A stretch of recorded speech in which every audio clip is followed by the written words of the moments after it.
Jinquan, The Female Golden Elixir, Essential Teachings.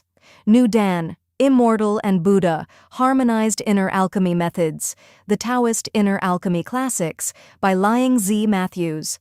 Part of The Taoist Inner Alchemy Classics, 23 books, Jinquan's Female Golden Elixir.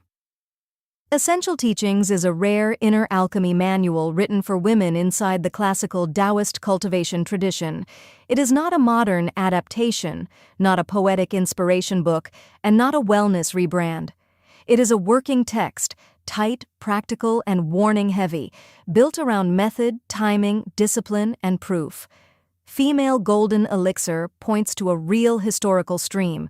Women cultivated, transmitted, and preserved inner alchemy teachings, and specific guidance developed that matched women's lived conditions without lowering the standard.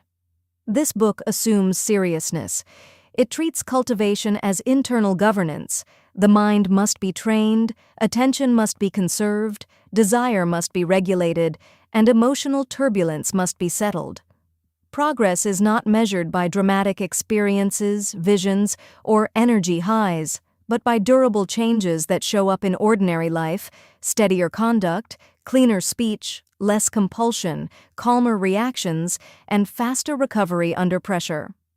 The subtitle, Immortal-and-Buddha Harmonized Inner Alchemy Methods, reflects the late classical world where Daoist, Buddhist, and Confucian language often ran together in practical teaching. This is not modern mashup spirituality. It is an older, hard-nosed logic. If the mind is unstable, methods become harmful. If conduct is crooked, practice becomes self-deception. If timing is ignored, effort becomes strain. The tradition does not reward enthusiasm, it rewards correctness and steadiness. This edition presents a complete English translation with clear commentary. The translation is direct and readable while staying loyal to the text's intent. The commentary clarifies key terms, common misreadings, and the practical reasoning behind the author's warnings. Where older materials hint at practices that can be misused, fixation on signs, overstimulation of the nervous system, forcing concentration, or using breath in strained ways, this volume refuses to romanticize them. It explains what the older authors aimed at, why they thought it worked, and how a modern reader can approach the material without reckless escalation. Readers coming from modern meditation culture will recognize themes like stillness and attention, but inner alchemy does not stop at calm. It is structured training, stabilizing the mind, collecting scattered attention, restoring internal order, and building a foundation that can bear deeper transformation. Again and again, the text draws a line between intellectual understanding and lived change. It treats experience chasing as a major failure mode. It treats imagination as both tool and trap. It insists that cultivation should produce coherence, more resilience, more honesty, and more ethical clarity, not paranoia, grandiosity, secrecy, or fragility.